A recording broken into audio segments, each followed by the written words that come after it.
ITC के बारे में।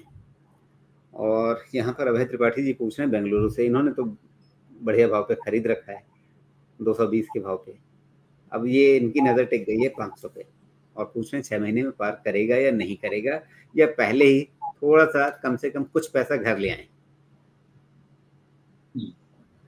अभय जी, पूरा का पूरा डिपेंड करेगा कि आपने व्यू कितने लंबे समय का लिया है। तो लंबे समय में अब मुद्दा ये है कि आईटीसी का वैल्यूएशन वो वाला तो रहा नहीं कि माउथ वाटरिंग, तो यहाँ पे प्रॉफिट बुकिंग के चांसेस ज़्यादा है।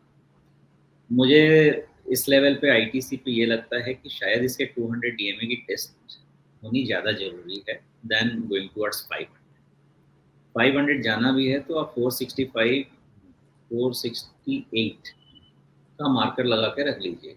उसके ऊपर क्लोज होगा तो आपको 500 ज़रूर मिलेगा। नहीं तो करंट ट्रेंड इसका है कि एक बार हो सकता है कि 400 रीटेस्ट करे, ये हो सकता है। 468 के बाद वो निगेट हो जाएगा और आपको आपका मनचाहा 500 का लेवल मिलेगा। वैल्यूएशन बहुत अट्रैक्टिव नहीं है आईटीसी का एट दिस जंक्शन। जी, तो मोटे तौर पे आपको यहाँ पे 2 लेवल्स बता दिए सोमेश जी ने, उनका ध्यान रखिए। फंडामेंटल्स के हिसाब से मतलब एक समय जो था जिस भाव पे आपने खरीदा था वो ऐसा गोल्डन भाव था जो जिस पे बाजार में अनिश्चितता थी, दुविधा थी, चुटकुले बनते थे, वो सब ठीक था, लेकिन वहां पर आपके सामने बहुत बढ़िया कंफर्ट था। अब वो कंफर्ट इस भाव पे नहीं है। 440 के भाव पे आपके पास कंफर्ट नहीं है।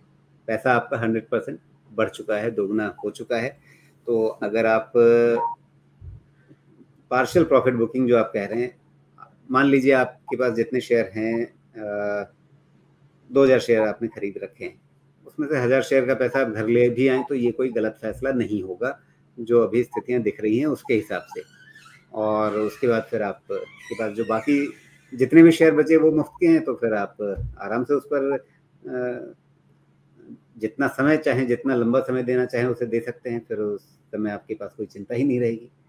तो आंशिक मुनाफा वसूली की बात अगर आप सोच रहे हैं तो आपकी सोच जो है वो सही दिशा में है। अंत में फिर वही कि निर्णय क्या करना है वो तो आपको खुद ही तय करना है। और लेवल्स आपके सामने 400 का है, वो ज़रूर ध्यान में रखिए कि अभी 500 से पहले कहीं 400 देखने की नौबत ना आ जाए।